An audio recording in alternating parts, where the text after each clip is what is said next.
Now today I'm going to talk about the future, 20, 30, 40 years into the future. I've had the privilege to interview 300 of the world's top scientists. Now I'm a physicist. We're the ones who invented the laser. We invented the transistor. We created the electronic computer. We created television, radio, microwaves, MRI. We created the internet. We wrote the World Wide Web. And whenever we create something, we predict how our creation is going to proliferate through society. When we helped to invent the internet, one physicist made a prediction. He said that the internet will become a forum of high culture, high art, and high society. Well, today we know that 5% of the internet is pornography. But that's because teenage boys log on to the internet, not anyone here. Just wait till the grandmas and grandpas log on to the internet. Then 50% of the internet will be pornography.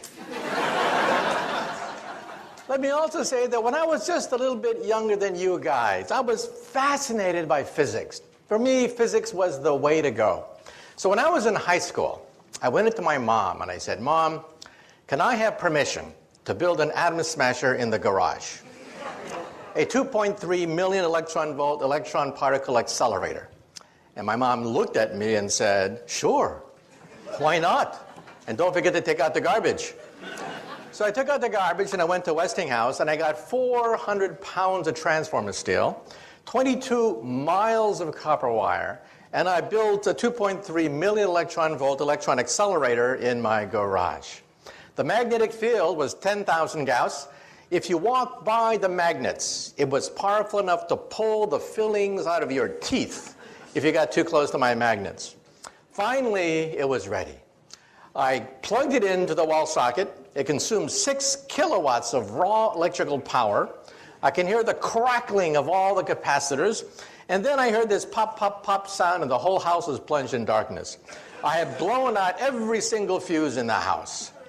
My poor mom, she'd come home from a hard day's work, the lights would flicker and die. And then she'd say, "Where's the fuse box?"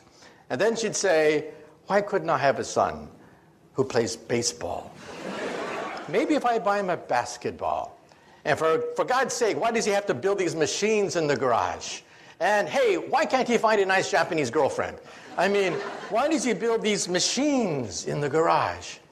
Well, that machine got me into Harvard and began my career as a physicist.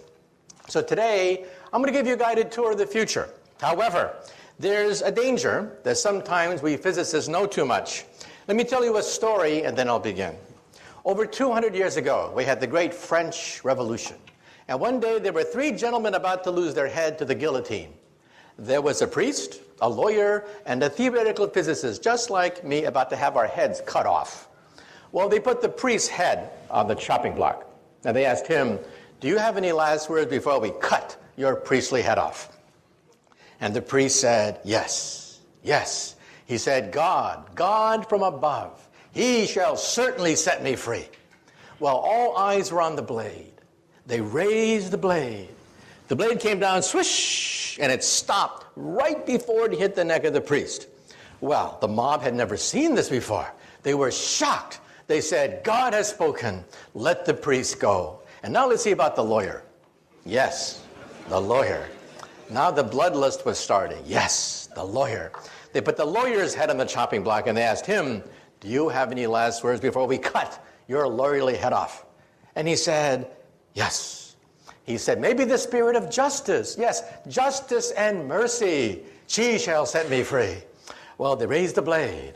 The blade came down, swish, and it stopped right before it hit the neck of the lawyer. Well, this time the crowd went crazy.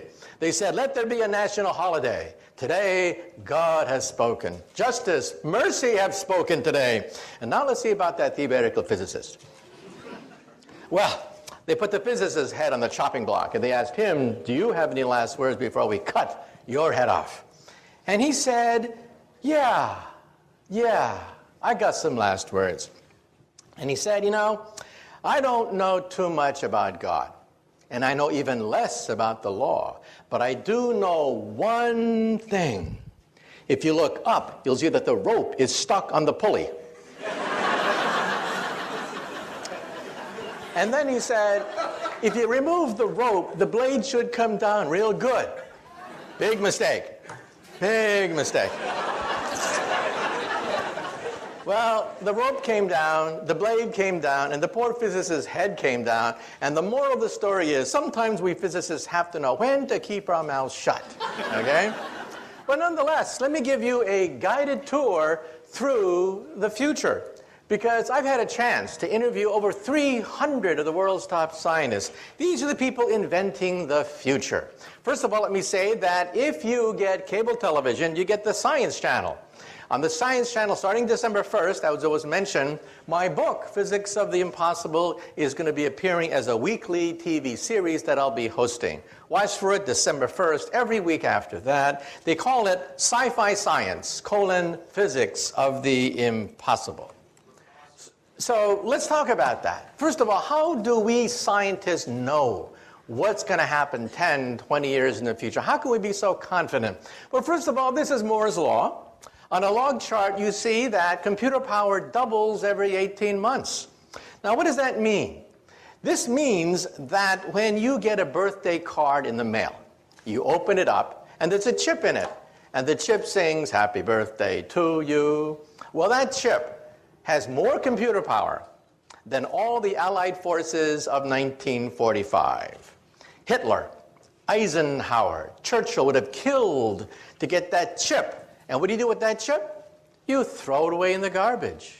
Or look at this chart. You'll see that way back in the 1960s, NASA had almost no computer power.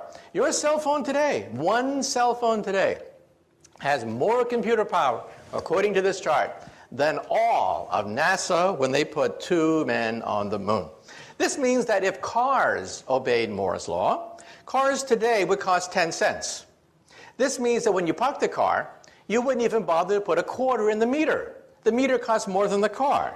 So you wouldn't have to just park the car and walk away from it. So what does this mean? This means that by 2020, computer chips will cost about a penny. That's the cost of scrap paper. So we now know the future of the computer. The future of the computer will be everywhere and nowhere, hidden in the walls, hidden in the fabric of our life, just like electricity is, everywhere and nowhere. And this is the internet. We wrote the World Wide Web. The World Wide Web was written by a physicist to keep track of subatomic particles. And you can see here that the internet corresponds to prosperity. Where there is the internet, there's prosperity, there's commerce, science, finance. Where there's no internet, there's poverty. So one thing that we physicists do is we create something and then we simply give it away for free. So how will you communicate with the internet in the future? These are glasses that have full internet capability. You can download any website, any movie, do emails from these things, and they will also recognize people's faces. How many times have you bumped into somebody on the street and you say to yourself, "Who is this person?" Jim, John, Jake, I know this person. In the future, your glasses will say, "It's Jim, stupid," remember? You met him last week. Do you want to see his entire biography for you in your glasses? And let's say you're at a cocktail party. You're looking for a job, and you don't know who the heavy hitters are. In the future, you will know exactly who to suck up to at any cocktail party. Well, let's say you don't want to look like a refugee from Star Trek. In the future, glasses will be fashionable with full internet capability. They can be flashed directly into the retina of your eye. They can be flashed right onto the screen of your glasses or used as like a jeweler's lens as an attachment to your glasses. Fashion models will be wearing these things. Young people will demand to have full internet capability, any video, any movie, any website, any music, downloaded via your glasses. Now you may say to yourself, wait a minute, maybe I don't wear glasses. No problem. In the future, they'll be in your contact lenses. These are internet contact lenses that we physicists are trying to build. Imagine taking a final examination. Ha! immediately the light bulbs begin to flash, right? Think of taking a final examination. You realize that in the future, professors are going to have to throw out their final exam because you can't simply record memorization on a final exam anymore. You'll have to convey concepts, principles, rather than memorizing the names of the crystals or the shapes of the minerals or whatever. Imagine full internet capability in your glasses. Well, we physicists are working on this even as we speak. Imagine, for example, going to a foreign country. You bump into somebody and they start to talk to you in a foreign language. No problem. In the future, you will see subtitles. Subtitles of a foreign language in your contact lens. And let's say you visit the ruins of Rome. It's such a big disappointment. You read about the great Roman Empire, and then you see all that's left, almost nothing left of the empire.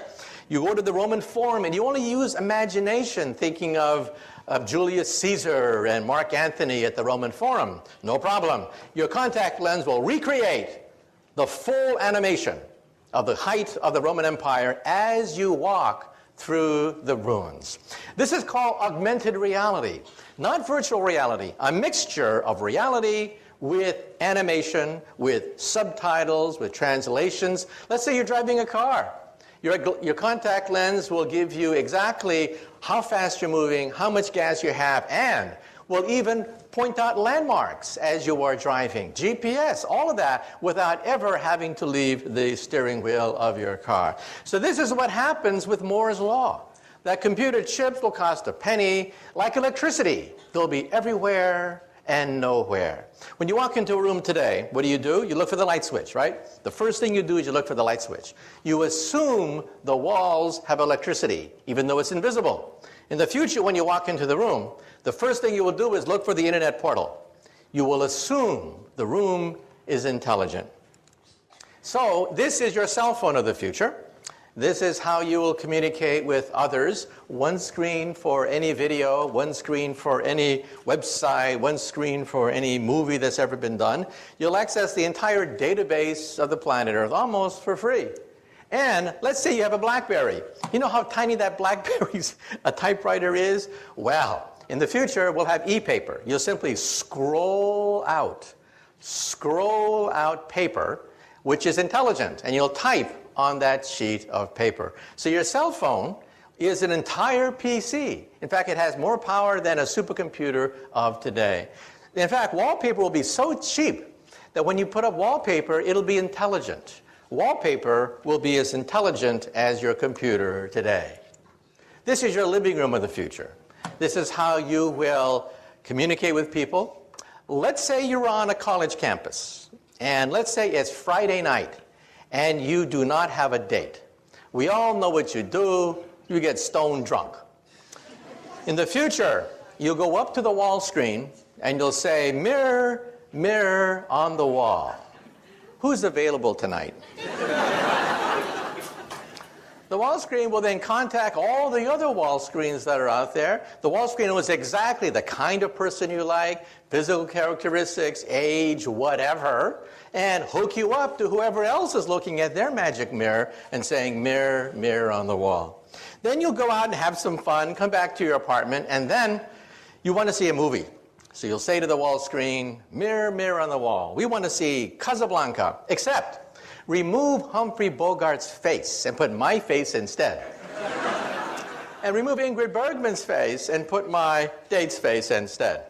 Now, some people are a little bit afraid of this, but realize that when the internet was first created by we physicists, it was male, it was hierarchical, it was to dominate over the Soviet Union. Why did the Pentagon give us millions of dollars to create the internet? It wasn't so that you could email your friends. That's not why we physicists created the internet. It was created to dominate a nuclear war with Russia so we can communicate and rebuild America after New York City is in ruins, Los Angeles, Chicago are vaporized. That's how we're going to recreate America after World War III. Today, the internet is female. 51% of the users of the internet are women, and they use it to touch people. That's what it's all about. Technology looks frightening, when you don't know it. But then you realize the whole purpose of the technology is to be female, to touch people, make contact with people. So the internet has flipped from being a war-fighting device to be a device that allows you to communicate to all your friends. That dog, for example, on the left, is a cyber dog. It doesn't really exist. It babysits your kids, runs, barks. That dog does everything except pee on your carpet. Let's say it's Thanksgiving time and you're lonely because one son's in Australia, another one's in Russia, another one's on the South Pole. No problem. You'll all gather around your all wall screens. You'll put on your contact lenses and you will see everybody around the dinner table as you carve up the turkey in cyberspace. Also, we're putting chips everywhere. Chips are going into toys now. Toys are becoming intelligent. This is causing a problem for the English language. A contradiction in terms called smart Barbie dolls. Another contradiction in terms is Microsoft Works. That is also a contradiction in terms. So again, any technology looks frightening when you first see it, and then you realize, hey, the whole purpose of this technology is to touch someone, to reach out and to touch people. This is your office of the future. Today, of course, your office is built around the PC, but why should that be? The PC of the future will disappear. The future of the computer is to disappear. Electricity has disappeared. We no longer see electricity. Intelligence will also disappear into the fabric of our lives. These are scrap computers. This is your office of the future. You'll scribble on a sheet that has full word processing capability, paint capability, and then you'll throw it away. And as you go from room to room, the files move with you. Your files are more important than the computer. The computer only costs a few pennies, after all. In fact, when you go shopping, today you have a barcode whenever you buy something.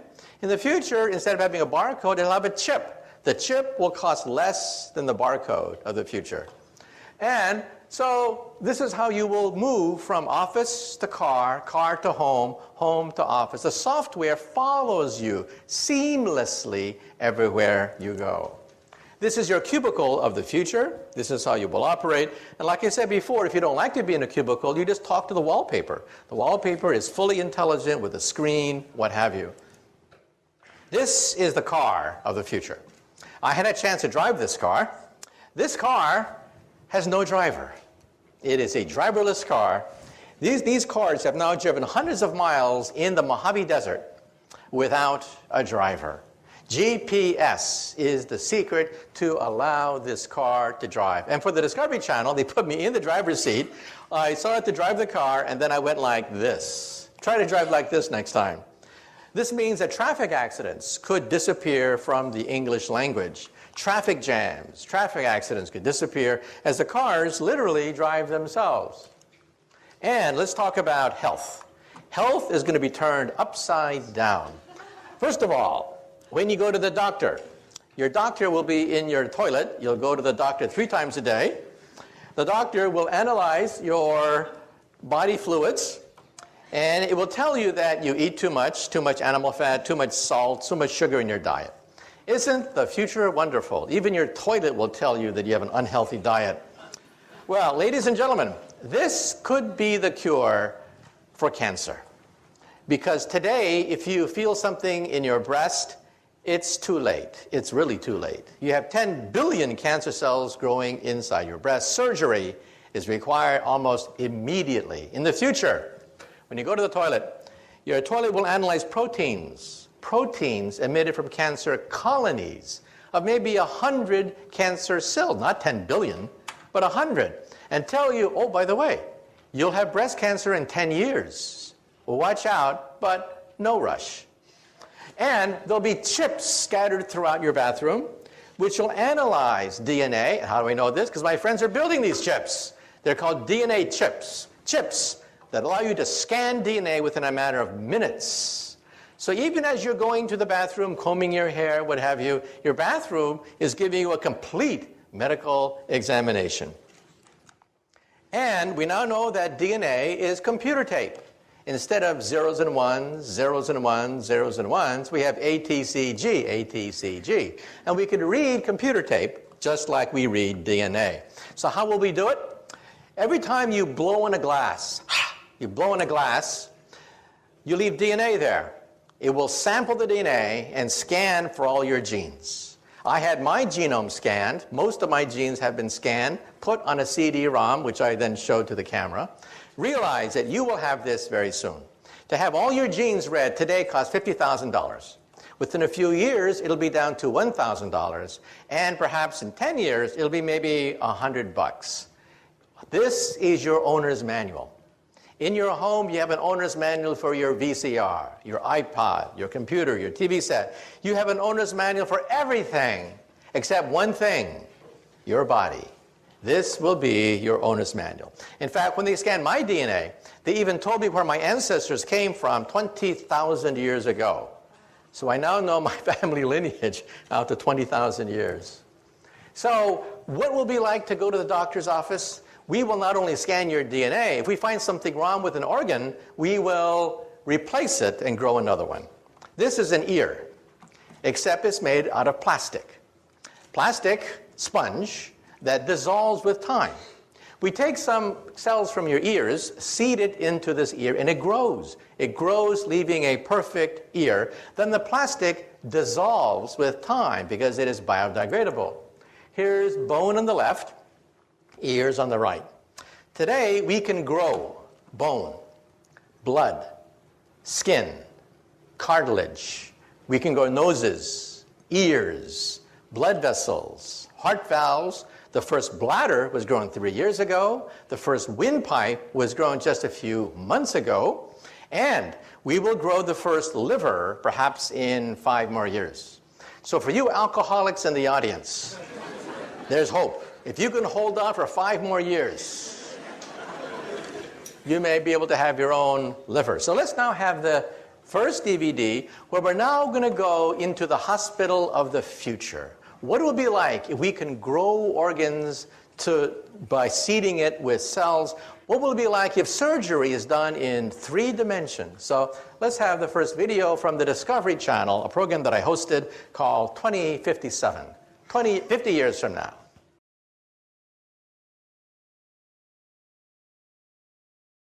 So, as computer power doubles every 18 months, it means that every aspect of our life, finance, commerce, health, is going to be turned upside down as we begin to realize that computer power can enrich our lives.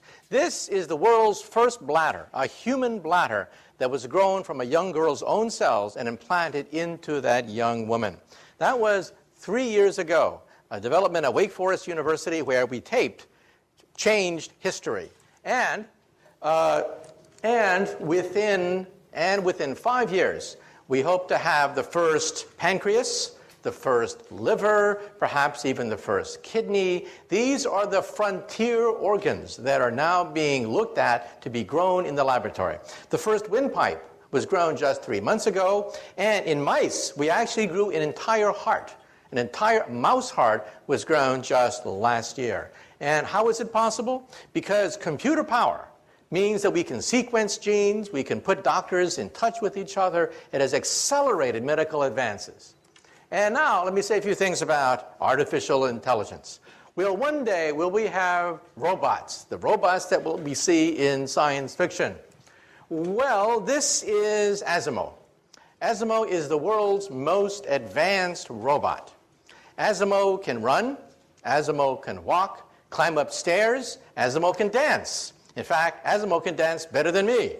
I had a chance to meet Asimo, and the question is, how smart is our most advanced robot? And can these robots even have emotions so that we can bond with them? Let's have now the second video, where we will now go to Tokyo. We're now going to go to Tokyo and meet the world's most advanced robot. And the question is, well, one day, will they become smarter than us? Well, one day they put us in zoos and throw peanuts at us and make us dance behind bars? Well, let's see. The question is, how smart are our robots? Well, one day, will they be smarter than us and put us in zoos? Well, first of all, here's the governor of California in a very bad mood. So, well, one day, will we have to deal with mad governors? Well, let's take a look at Asimo. You saw Asimo, the world's most advanced robot. How smart is Asimo? Well, let me tell you. Asimo is as smart as a cockroach, a retarded cockroach, a stupid, lobotomized, retarded cockroach. Asimo takes about 6 hours to walk across the room. Every movement pre-programmed. That scene that you saw took 3 hours. Took 3 hours for us to program every single move of that robot. So why is Japan spending so much time on these robots? Well, let me tell you a secret. Japan's population is the fastest aging population on Earth. They have very few young people. They have a lot of old people. These are future robot nurses. That's why Japan is spending so much money building robots. That's the future of nursing, not the future of human intelligence. However, in the coming decades, as robots get smarter, perhaps they'll be as smart as a mouse, eventually as smart as a dog or a cat. And then decades after that, maybe as smart as a monkey. At that point, I think we should put a chip in their brain to shut them off if they start to get murderous thoughts. But that's not for a while. That's decades into the future. We'll have plenty of warning. Plenty of warning. And in fact, for the Science Channel special that I'm hosting on December 1st, we went to all the world's leading artificial intelligence laboratory. And you can see how primitive our robots really are. Well, let's say a few more things that we discuss in the Science Channel documentary. Invisibility. Believe it or not, we physicists believe that invisibility is possible. We flew down to Duke University, and we filmed the world's first microwave invisibility device. It'll make an object invisible to microwaves, and we went to Berkeley, where they can actually now do it for visible light. Now, there is a problem. If you are inside an invisibility cloak, you cannot see outside. It's only a one-way trip. Therefore, if you are inside the invisibility cloak, you need to punch 2 eyeballs so you can see outside.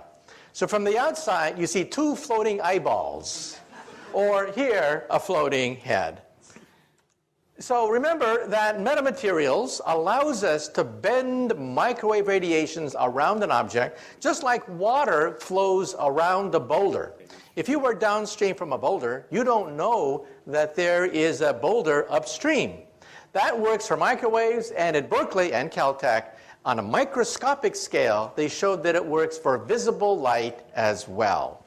So this means that in the coming years, coming decades, we may be able to attain full invisibility, just like you see in the movies, but we don't have it yet. Also, teleportation. Wouldn't it be great to simply zap yourself across the room, just like they do in Star Trek? Well, this is called quantum teleportation. And for the Science Channel TV series, we went down to Maryland, to the University of Maryland, where we actually photographed, with a TV camera, actually photographed an atom being zapped across the room. A TV screen lit up every time an atom was teleported from one chamber to the next chamber. Now, this, of course, creates problems, because if you're Captain Kirk, you have to die, you have to dissolve in the process of creating a copy of Captain Kirk over there. So who is that imposter over there? That imposter over there looks like Captain Kirk. He sells Priceline just like Captain Kirk, okay? So who is that person over there? You just saw him die, and there he is selling Priceline over there. It really makes you wonder, who are we? Are we just information? That information can be zapped from one place to another? And believe it or not, telepathy is coming faster than you think. We taped this again for the Science Channel special, 12 episodes, 30 minutes apiece, starting December 1st. Here's how it works. This is Brown University, where we have a stroke victim on the lower right. He is paralyzed. He cannot move. He cannot communicate with his loved ones. He is a quadriplegic, a stroke victim. On the upper left is a chip. They put the chip in his brain, shown on the lower left. You can see the dot where the chip is placed. You hook up that chip to a laptop. That person, who is now totally paralyzed, can now read emails, surf the web, answer emails, do crossword puzzles, do everything you can do on a computer, except this person happens to be paralyzed. This means that in the future, you may want to simply communicate with the web by thinking about it. We can also use this technology, by the way. This is how it works, by the way. He's allowed to see the laptop. You see the connection on the right, an electrode that connects to a laptop computer, the world's first direct link between the human mind and a computer. And also in Japan, they have very tediously mapped images of the brain onto an MRI scan and had a computer recognize them. We can actually see the outlines now, the decoded outlines of an object that you are looking at with your eyeballs. This means that when you are asleep and are dreaming, we may be able to photograph some of the dreams that you have. This has already been done at Kyoto University, not with dreams, but with the person looking at an object. A computer decodes the images on an MRI scan. We can now recognize, the first thing that was done was a horseshoe. You can actually see the horseshoe, the person's horseshoe that he's looking at via an MRI scan. But in the article, it says that the next target is dreams. Maybe one day we'll be able to record your dreams. This is how it looks like. You have to put this thing on top of your head, but in the future, it may be invisible. It may be painless and invisible, and you'll be able to surf the web all by yourself. Also, we should also point out that we can actually use this for a lie detector test. When you tell a lie, your brain scan lights up like a Christmas tree. That's because first, you have to know the truth. Second, you have to create the lie. Third, you have to create the cover-up of the lie. And fourth, you have to analyze the consistency of the cover-up with all the other lies you've been telling all these years. That's a lot of brain power. And you can actually see that on an MRI scan. Now let me say a few things about the far future. So far, everything I've talked about is the near future. We're talking about 10, 20, 50 years in the future. Now let's look even farther. We went to NASA, and we visited the scientists who dream of one day building a starship. This, of course, is far beyond anything we can muster with today's technology. However, we actually interviewed scientists who believe that it may be possible to bend the fabric of space and time so that we can leap forwards across enormous distances, perhaps using Einstein's theory. This is a black hole. Black holes are not science fiction anymore. We photograph the accretion disk of black holes. This black hole lies at the center of a gigantic galaxy, NGC 4258. That dot you see at the very center is about 1 light year across. In the inside of the dot is a raging black hole. In fact, if you want to see a black hole tonight, go outside, look in the direction of Sagittarius. That is the center of the Milky Way galaxy. There's a black hole there, which in some sense lies at the center of our galaxy. So kids ask the question, if the moon goes around the Earth goes around the sun, then what does the sun go around? Well, we know the answer to that. The sun goes around a black hole in the constellation Sagittarius at the center of the Milky Way galaxy. Now, if you look at that black hole, it's rather disappointing. Dust clouds obscure the galactic nuclei. If you could somehow remove the dust clouds, then you would see a fireball rise every night, perhaps rivaling the moon in brightness, with a raging black hole at the center. Unfortunately, dust clouds prevent us from seeing this huge fireball that by rights should be illuminating the night sky. And if you have wormholes, perhaps one day you may be able to even bend the fabric of time itself. This, of course, takes us into science fiction, but actually we do have a theory of time travel. Now, some of you may say to yourself, well, I've seen these time travel movies. I know what happens if you go backwards in time and meet your teenage mother before you're born, and your teenage mother falls in love with you. Well, you're in deep doo-doo if your teenage mother just fell in love with you before you are born. Now, if you think you're so smart, let me give you the mother of all time travel stories and see whether you can figure this out. Let's see whether you're smart enough to figure this one out. The year is 1945. A stranger comes in from the darkness carrying a baby girl that he leaves at an orphanage. Well, the nuns find this baby girl. They don't know where the baby girl came from, so the nuns call her Jane. And Jane grows up as an orphan, wondering, who is my mother? Who is my father? Well, when Jane is 17 years old, she's a beautiful young woman, and then she has her first boyfriend. A drifter comes drifting into her life, but it was not meant to be. They quarrel. She argues with her boyfriend, and it's a very sad story. First, she finds out that she's pregnant. Her boyfriend has left her. She's abandoned and pregnant. She's rushed to the hospital 9 months later. She delivers a beautiful baby girl, but somebody that night breaks open the window of the hospital, kidnaps Jane's baby girl, and leaves in the darkness. Well, it's even worse than this. Jane is bleeding very rapidly. She's going to die. The doctors have to perform an emergency experimental operation. They have to change Jane into Jim. Well, Jim wakes up the next day with this huge headache, and he's told the bad news. First, the boyfriend left her pregnant, somebody stole her baby, and now she's not even Jane anymore. She's Jim. Well, Jim grows up and becomes a barroom drunk. Every time someone says, "Who are you, Jim? Where did you come from? Who was your mother, your father?" Well, finally, Jim one day is once again stone drunk at the bottom of a bar after a bar fight. But the bartender comes up to him and says, Jim, wake up. You see, I'm not really a bartender. I'm a time traveler. Come into my machine and let us find out who is this Jim/Jane. So they go back, way back into the past. So poor Jim, he doesn't quite know where he is in the past. But suddenly, he meets this beautiful 17-year-old girl. And it's love at first sight. But you know, it was not meant to be. They quarrel. And then Jim finds out that his girlfriend is pregnant. And then Jim says to himself, oh my God, history is repeating itself. This happened to me. Well, I'm going to make sure that my baby gets the best education possible. That night, 9 months later, Jim goes to the hospital, breaks open the window, kidnaps his own precious baby girl. And then Jim and his baby girl go back into the time machine. Again, back, way back into the past, until it is 1945. It is a dark and stormy night. Jim comes in from the darkness carrying his precious baby girl that he drops off at an orphanage.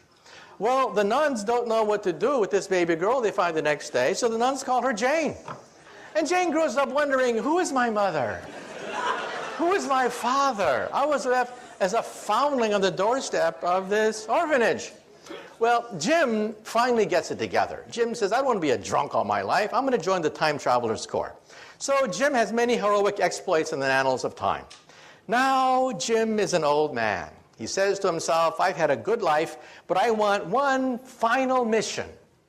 For my last mission in time, I'm going to go backwards in time, put on a wig, to impersonate a bartender, to meet a certain barroom drunk who just got into a fist fight because someone said, who are you, Jim? Who is your mother? Your father? Now for 10 points, who can tell me? Who is Jim's mother? Father, son, daughter, granddaughter, grandfather, great-great-grandfather, in the back. Yeah, Jane is a family tree unto herself. Can you imagine a family get together and they get into a food fight and someone says, you did this to me. No, you did that to yourself, okay?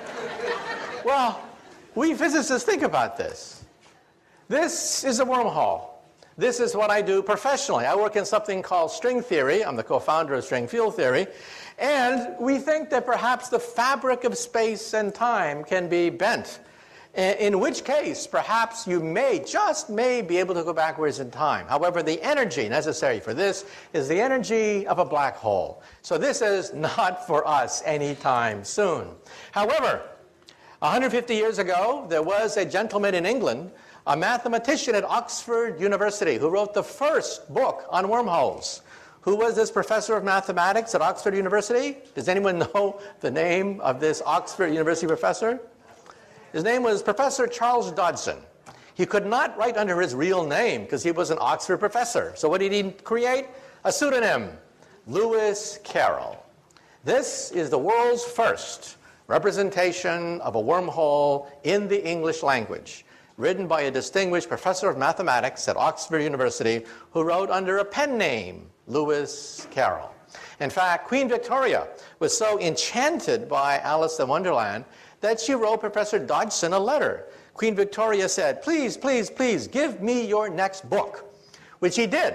It was a treatise on higher mathematics that he sent to Queen Victoria, okay?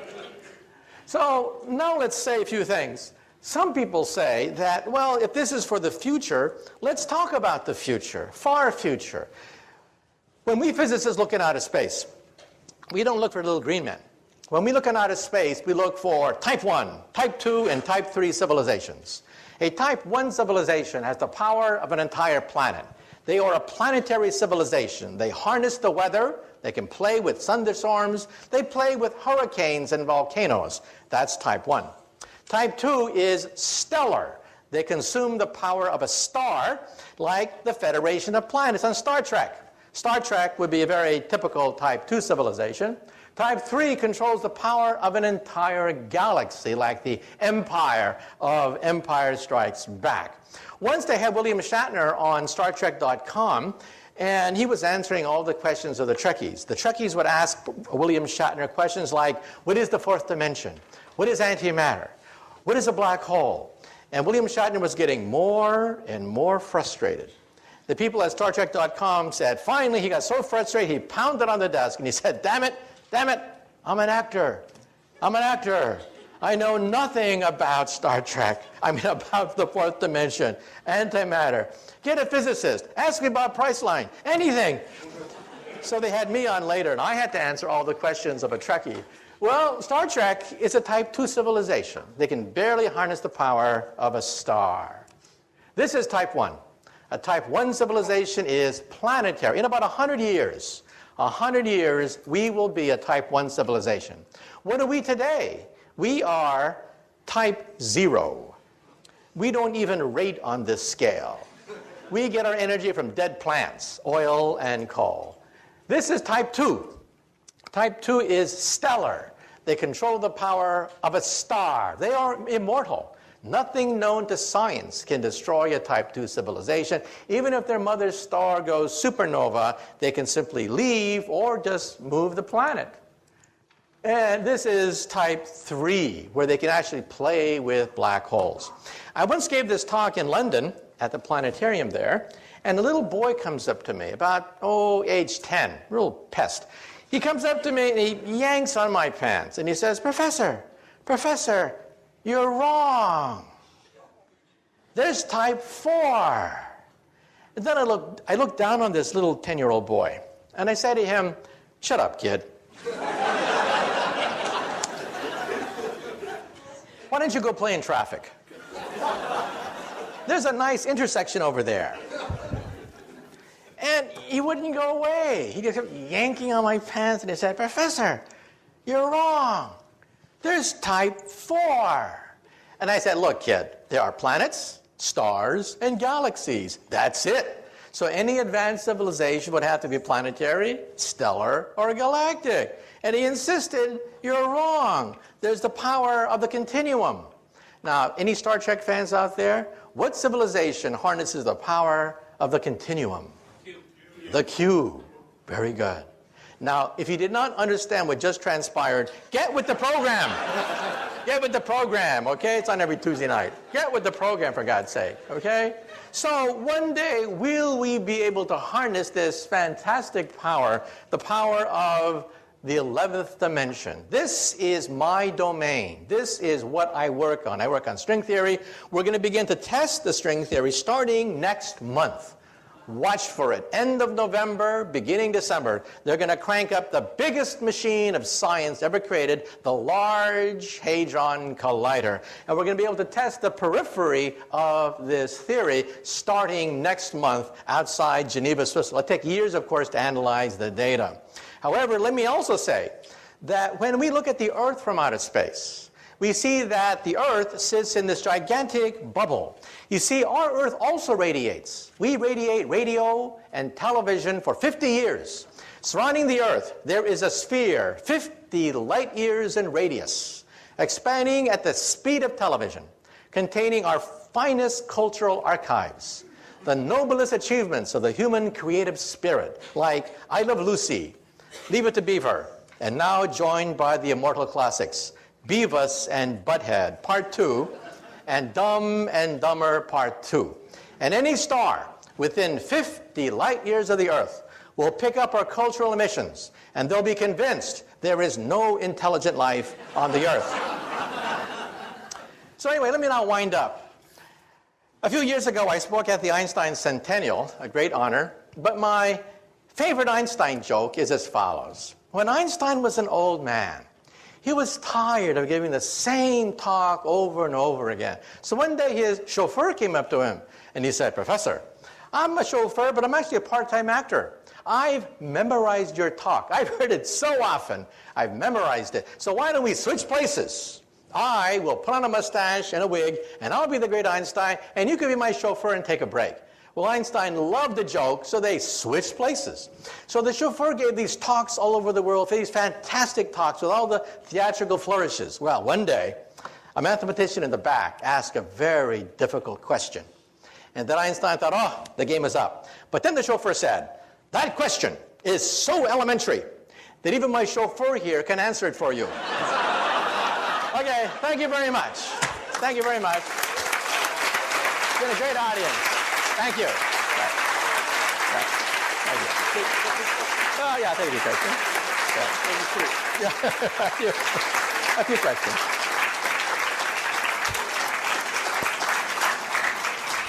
Wonderful, right? Really wonderful. Dr. Kaku will take 2 or 3 questions because the time is short. So, you have a question?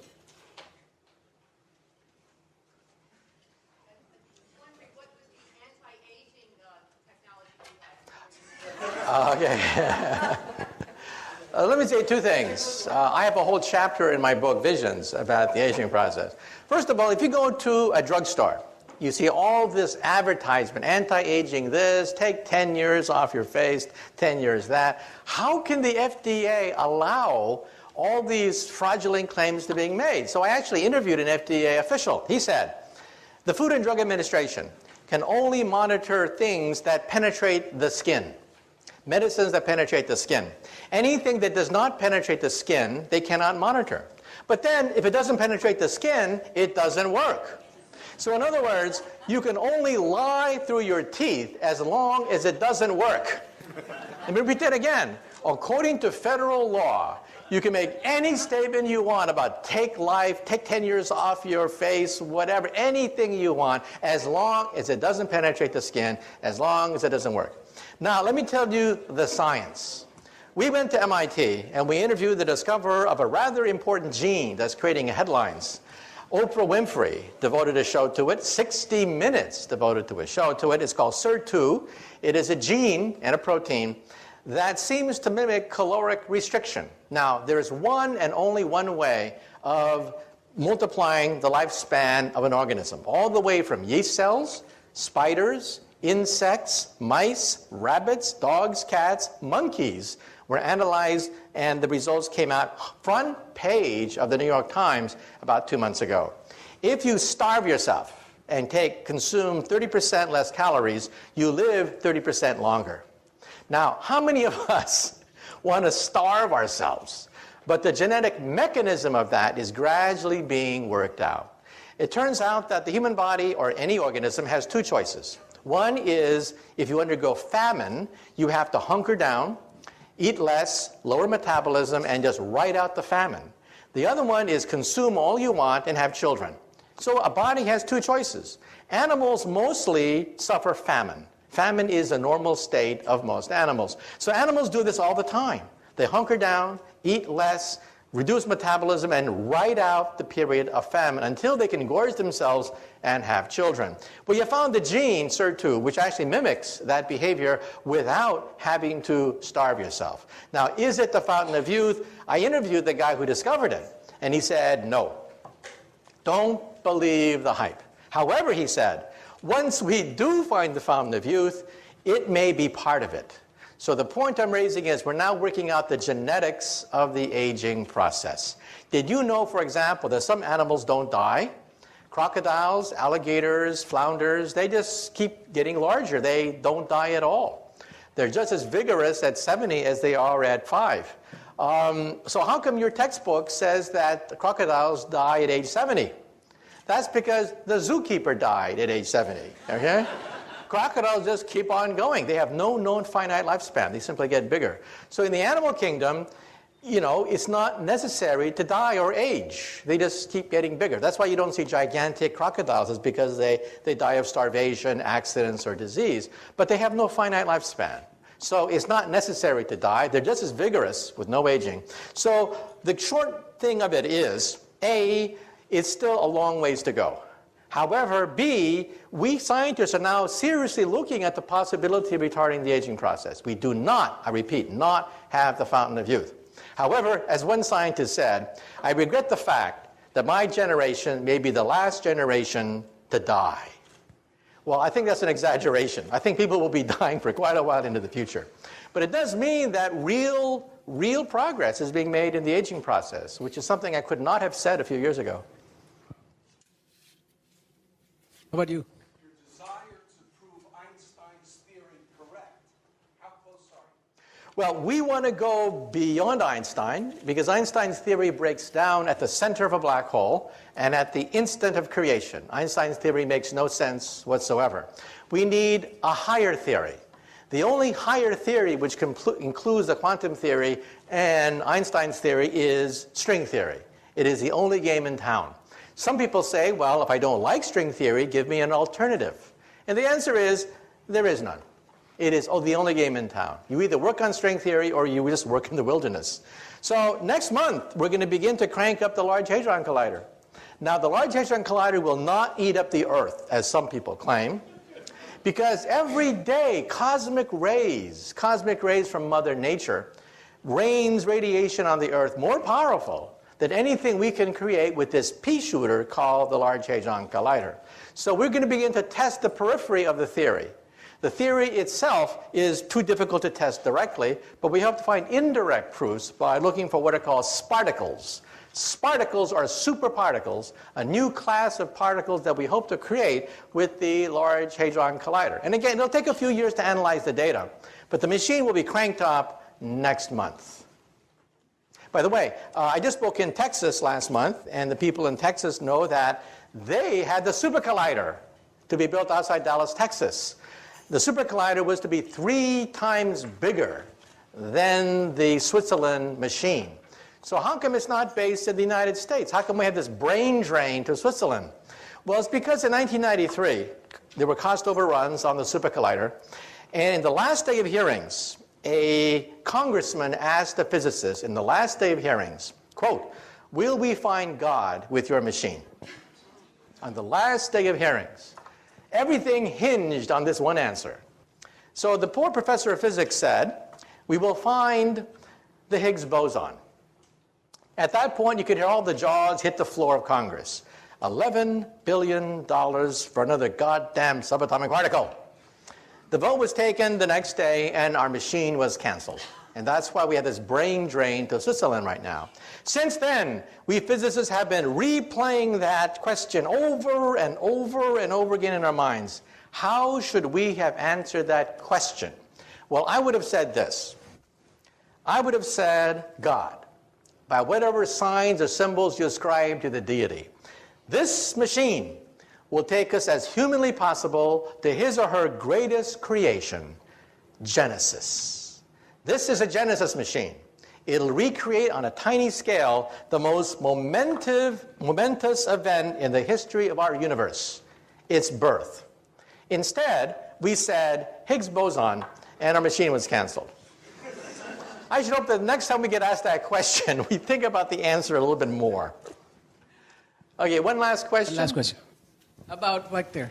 I'm curious about ethics, and I wonder if, you seem like a really smart person, but some of that technology you described at the beginning in the hands of some not so intelligent people seems like you could set up a big brother situation very quickly, like the doctor in my toilet.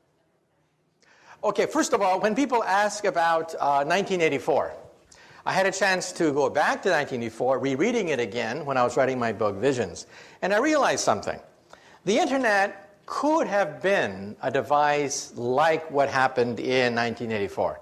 A device which monitors everything, knows everything. However, an event happened, and that is the Soviet Union broke up. The internet was a war-fighting machine. Secret, for the most part, devised by military scientists, used by physicists like myself. But after the breakup of the Soviet Union, the National Science Foundation did something rather momentous. They gave it away for free. For free, they gave it away. Today, it is impossible to recreate 1984 because the internet is everywhere. If the President of the United States were to try to ban the internet, the reaction would be laughter. People would just laugh at him. It's unstoppable. So I think 1984 is not possible. However, there was another book written around that time. And that other book was called Brave New World by Aldous Huxley. That's a book that we really do have to worry about. Because in that book was set 600 years in the future. In that book, they have cloning. In that book, they have drugs everywhere. In that book, they have the stratification of the human species. In that book, well, we have about 80% of that book today. Forget 600 years in the future. Welcome to the Brave New World. So we do have to worry about some of the ethical questions raised in Brave New World.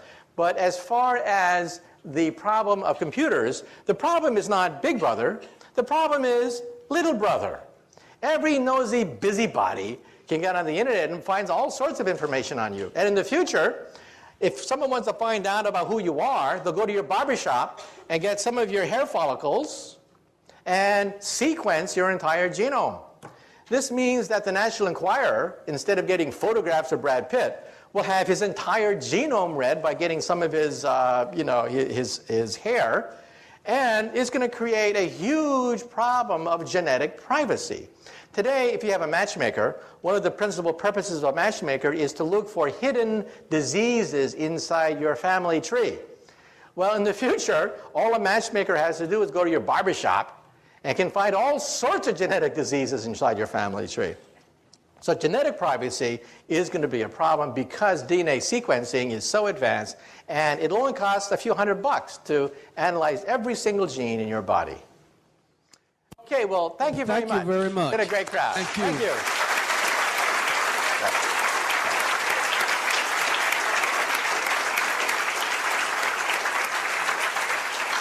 There are some refreshments outside, and I'm certain that if we do not overcrowd him, we might be able to have some contact or some personal discussions with Dr. Kaku. Thank you again for coming. Okay.